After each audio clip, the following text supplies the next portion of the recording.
अस्सलाम वालेकुम, उम्मीद है आप बिल्कुल ठीक ठाक होंगे। जनाब, आज हम एक बहुत ही अहम और बड़े हसास मौजू पे बात करने जा रहे हैं। पाकिस्तान में और पूरी दुनिया में ज़ाहिर है सोशल मीडिया का इस्तेमाल ज़रा ज़्यादा है, हम थोड़े से पीछे हैं, लेकिन बहरहाल सोशल मीडिया के तमाम प्लेटफॉर्म्स हमारी ज़िंदगियों का हिस्सा बन गए हैं। एक इसका फ़ायदा ये, बहुत जल्दी जल्दी चीज़ें हर जगह पे पहुंच जाती हैं, मालूमात पहुंच जाती हैं, लेकिन इसका एक नुकसान भी है। नुकसान ये है कि बहुत सारी वो जो पहले माजी में होता था ना, मोहल्लों में सुनी सुनाई बातें और सुनी सुनाई बातों पर लड़ाइयाँ, अब वो सुनी सुनाई बातें एक प्रोपेगेंडे की सूरत में इन सोशल मीडिया के प्लेटफॉर्म्स को इस्तेमाल करते हुए दूर दूर तक फैल जाती हैं और उनको रोकने का, उनको चेक करने का कोई तरीका नहीं। सोशल मीडिया के जो बड़े प्लेटफॉर्म्स हैं वो फेक न्यूज़ के हवाले से, फेक प्रोपेगेंडा के हवाले से, मिस इन्फॉर्मेशन, डिसइन्फॉर्मेशन के हवाले से और फॉल्स जो इन्फॉर्मेशन है उसके हवाले से काफ़ी सोच विचार कर रहे हैं कि वो ऐसा क्या काम करें कि इसको रोका जा सके। पाकिस्तान में ज़रा ज़्यादा रवाज है, सुनी सुनाई बातों के ऊपर लोगों की जान ले ली जाती है, सुनी सुनाई बातों के ऊपर रिश्ते तोड़ दिए जाते हैं, सुनी सुनाई बातों के ऊपर लोग जो हैं वो सड़कों पर निकल आते हैं, किसी भी झगड़े में पड़ जाते हैं, जो मलकियतें हैं उनको, इमलाक को आग लगा देते हैं। ये सारा कुछ हम पाकिस्तान में होता हुआ देखते रहे। अभी इसकी वजह क्या है? मेरे ख्याल में तो मुझे मैं इस बात पे बड़ी कन्विंस्ड हूँ कि हमने अपने मुआशरे में सवाल करने को कभी इनकरेज ही नहीं किया। हमने अपने लोगों को और इस मुआशरे को बनाई ऐसा है जी कि जो आपको सामने आ जाए और आपको लगे कि ज़्यादा लोग यही बात करें, आप उस पर आमीन कहते हैं और उसको मान लेते हैं। तो ये जो सवाल ना करने का कल्चर है और ये तस्दीक ना करने का जो कल्चर है, एक तो वो इस रवैये से ऊपर आया। अब इसका नुकसान जो ज़्यादा बड़ा हो रहा है और जो बड़ा अलार्मिंग है, और मुझे नहीं पता कि जो गवर्नमेंट के रेलेवेंट इदारे हैं वो इस पे क्या काम कर रहे हैं।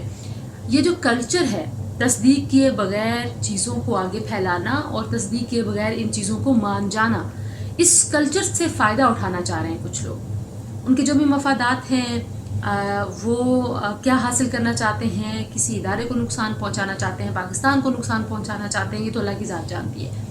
लेकिन अब एक रीसेंट मिसाल आपको मैं दूं, नॉर्वे में एक जहनी मरीज़, मैं उन सब लोगों को जहनी मरीज़ समझती हूँ जो इस्लाम दुश्मनी में अजीबोगरीब हरकतें करते हैं और ये पागलपन है उनका, ना उनको इस्लाम के बारे में पता है, ना उनको इस्लाम की वैल्यूज़ का पता है, और वो सिर्फ वो जो इस्लामिक फोबिया उसका शिकार होकर वो इस तरह की घटिया और घिनौनी हरकतें करते हैं। तो नॉर्वे में एक आदमी ने कुरान मजीद की बेहरमती करने की कोशिश की। पूरी दुनिया में जो मुसलमान थे उनके जज्बात बहुत बुरे तरीके से मजरूह हुए। पाकिस्तान में भी इस पर भरपूर एहतजाज हुआ और सवाल नहीं पैदा होता कि ऐसी किसी हरकत पे कोई भी मुसलमान, कोई भी ऐसा इस्लाम को मानने वाला, अल्लाह पे ईमान रखने वाला कोई आदमी ऐसा हो कि जिसके दिल में गम व गुस्सा ना हो। तो सभी ने उस गम व गुस्से का इजहार किया।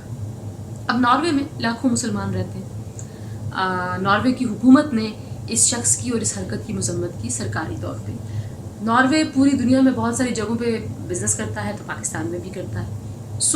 आपने देखा होगा, मेरी भी नज़र पड़ी, एक कैंपेन चल रही है नॉर्वे की कंपनी टेलीनॉर, जो पाकिस्तान की टेलीकॉम की सबसे बड़ी कंपनी है, उसको बंद करने के लिए लोगों ने कहना शुरू कर दिया जी कि नॉर्वे में एक पागल आदमी ने ये हरकत की थी, लिहाजा आप बाइकआउट करें। बाइकआउट किसका करें? टेलीनॉर का। टेलीनॉर में काम कौन करता है? हमारे मुसलमान।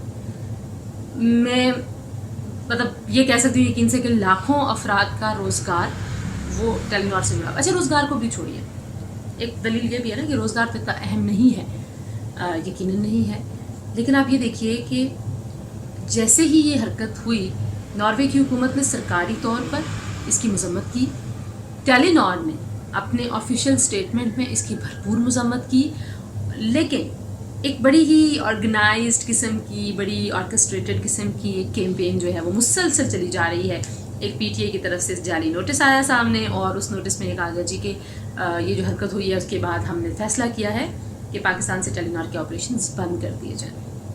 अब ये कितनी ख़तरनाक बात है। उस नोटिस को जिसकी पीटीए ने खुद भी तरदीद की और वो बेचारे सोशल मीडिया पे कुछ लोग और टेलीनॉर के जो अपने ऑफिस के लोग हैं वो उस तरदीद को दुनिया को बताने और दिखाने की कोशिश भी करते रहे, लेकिन भाई कौन मानता है?